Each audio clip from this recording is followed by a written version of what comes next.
ආයුබෝවන්. අද මේ විග්‍රහයෙන් අපි සූදානම් වෙන්නේ හරිම රසවත් භූගෝලීය චාරිකාවක යෙදෙන්න.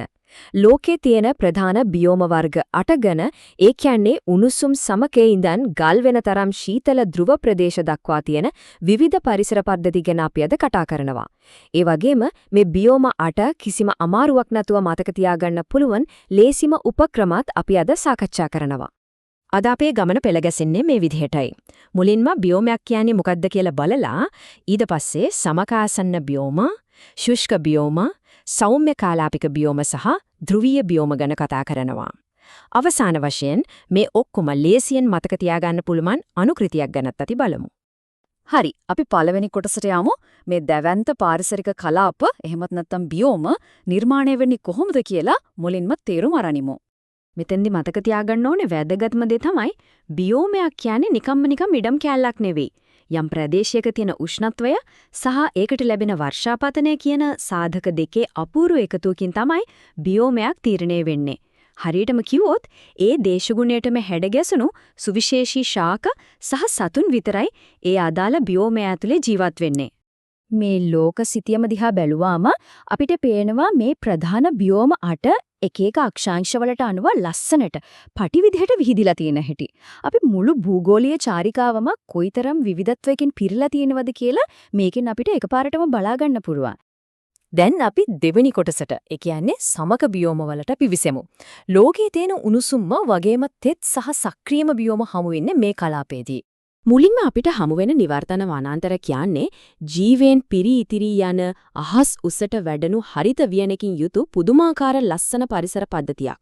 මේකේ තියෙන සිරස්තර ගණනාවක් ඇතුලේ ශාක සහ සත්ව විශේෂ මිලියන ගණනක් ජීවත් වෙනවා. මේ කලාපය මතක තියාගන්න ලේසිම උපක්‍රමය තමයි උපරිමයන් කියන වචනය.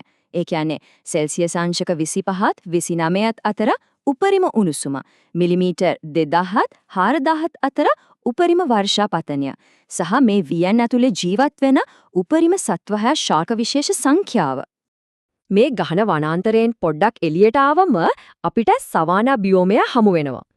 විසිරුණු ගස් සහ කටුක පඳුරු තියෙන මේ දැවැන්ත තෘණ භූමි තමයි ශීබ්‍රාවන් වගේ ශාකභක්ෂක සතුන්ගේ වගේම සිංහයන් වගේ ප්‍රබල මාංශ භක්ෂකයින්ගේ ප්‍රධාන නිවහන වෙන්නේ.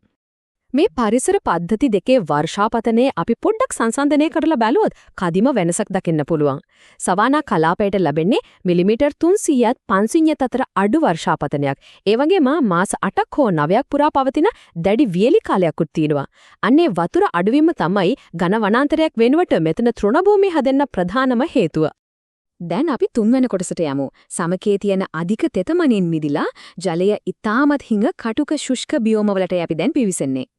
කාන්තාර බියෝමය අපිට එකපාරටම අඳුරගන්න පුරුවන් වෙන්නේ එහි තියෙන දැවැන්ත වැලි කඳු සහ ජලය රැස් කරගෙන තියාගන්න මාංශල ශාක නිසායි. මේ ශාකවල මුල් ගොඩක් ගැඹුරට විහිදලා තියෙනා වගේම ලැබෙන එක ජල බිඳුවක්වත් අපතේ නොඒවා ගබඩා කරගන්නත් ඒවා අපූර්වට හැඩගැහිලා තියෙනවා. කාන්තාරයේ මතක තියාගන්න නම් අපි අන්තයන් ගැන හිතන්න ඕනේ. වාර්ෂික වර්ෂාපතනය මිලිමීටර් 300කටත් වඩා අඩුයි. ඒ වගේම දවල්ට අංශක 50ක් වෙන දරුණු උණුසුමින් බේරෙන්න රැට විතරක් එළියට එන්න හුරුබුහුටින් නිශාචර සතුන් සහ ගෝනුස්සන් තමයි මෙහි ඉන්නේ. රැට උෂ්ණත්වයේ ශ්‍රිණ 30 දක්වා පවා පහත වැටෙන්න පුළුවන්. ඊළඟට තියෙන චැපරල් බියෝමේ ගොඩක් වෙලාවඳ අපේ අවධානයෙන් ගිලිහෙනවා. මේකේ විශේෂත්වය තමයි මිලිමීටර් 300ත් 500ත් අතර වර්ෂාපතනයක් සහ අංශක 10ක් 12ත් අතර සාමාන්‍ය උෂ්ණත්වයක් තියෙන එක. හැබැයි පුදුමේ කියන්නේ මේ කලාපයේ පඳුරු වලට බීජ පැලවෙන්න සහ නැවත වර්ධනය වෙන්න වරින් වර ඇති වෙන ලැබුගිනි අත්‍යවශ්‍ය වීමයි. මුවන් වගේ සතුන් තමයි මේ ගින්නට ඔරොත්තු දෙන ශාක අතරේ ජීවත් වෙන්නේ. හතරවෙනි කොටස විදිහට සෞම්‍ය කලාපික බියෝම ගැන බලමු. ලෝක ගෝලයේ මධ්‍යක්ෂාංශ වලට ගියාම ඍතු වෙනස් වීම මේ මධ්‍යස්ථ දේශගුණයේ තියෙන බියෝම වලට කොහොමද බලපාන්නේ කියලා අපිට තේරුම් ගන්න පුළුවන්. සෞම්‍ය කලාපික තෘණභූමි කියන්නේ ලෝකයේ තියෙන දැවන්ත ස්වභාවික තෘණබිම්. මේ විශාල තැනිතලා බයිසන් ගවයන් වගේ දැවන්ත ශාකභක්ෂක සතුන්ට නිදහසේ සැරිසරන්න සහ ජීවත් වෙන්න ඉතාම හොඳින් හැඩගැහිලා තියෙනවා. සවාන බියෝමේ මේ තෘණ භූමි වෙන් කරලා අඳුර ගන්න තියෙන ලේසිම උපක්‍රමය තමයි මේ කලාපයට එන මිදනතරමේ ශීතල ශීතස්ෘතුව. වර්ෂාපතනයේ මිලිමීටර් 300ත් 1000ත් අතර වුණාට උෂ්ණතේ ශ්‍රිණ 10 ඉඳන් 30 දක්වා වෙනස් වෙනවා. මේ තනකොළවල මුල් පොළව යටටම ගිහින් තියෙන නිසා හිම වැටෙන කාලෙට නොමැඩි අර දැවන්ත සතුන්ට අවුරුද්ද පුරාම කැම සපයන්න පුරුවන් වෙලා තියෙනවා. ඊළඟට සෞම්‍ය කලාපික පළල් පත්‍ර වනාන්තර. මේ වායේ පැවැත්මේ ප්‍රධානම උපක්‍රමය තමයි ශිෂීර තරණය සහ පත්‍ර හැලීම. ශීත සිතුවේදී ගස්වල කොළ හැලිලා යනවා. ඒ වගේම කුඩා ක්ෂීරපායි සත්තු අංශක බිඳුව දක්වා යන ඒ ශීතල කාලය පුරාම ආරක්ෂිතව නිදා ගන්නවා. මිලිමීටර් 700ට 2000ත් අතර වර්ෂාපතනයක් මේ කලාපයට ලැබෙනවා. අපි අපේ ගමනේ පස්වන කොටසට ඒ කියන්නේ ධ්‍රුවීය බියෝම වලට ඇවිත් එන්නේ. අපි භූගෝලීය චාරිකාව දැන් පෘථිවියේ ඉහළම අතිශය ශීතල අන්තයන් වලට ළඟාවලා. මේ කාලාපවල තියෙන එකම නීතිය වෙන්නේ කොහොම හරි අධික ශීතලෙන් බේරී ජීවත් වීමයි. කේතුදර වනාන්තර එහෙමත් නැත්නම් ටයිගා බියෝමය කියන්නේ උතුරු අර්ධගෝලය පුරාම විහිදිලා තියෙන දැවැන්ත හරිත පටියක්. මේක තමයි ලොව විශාලතම භෞමික බියෝමය. මෙහි තියෙන පයින් ගස්වල හැඩය කේතුවක් වගේ නිසා ඒ ගස් උඩට වැටෙන අධික හිම පහසුවෙන්ම ලිස්සලා බිමට වැටෙනවා. ටයිග බියෝමය ගැන හිතනකොටම සෙල්සියස් අංශක ඍණ 50ක් තරම් දරුණු ශීතලක් දරාගෙන ඉන්න දැවැන්ත මූස් ගෝනුන් සහ ඝන ලෝම තියෙන දුමුරු වලසුන්ව මතක් කරගන්න. මිලිමීටර් 300ත් 700ත් අතර වර්ෂාපතනයක් ලැබෙන මේ කටුක දේශගුණයට ඒ සත්තු මනාව අනුගත වෙලා ඉන්නවා.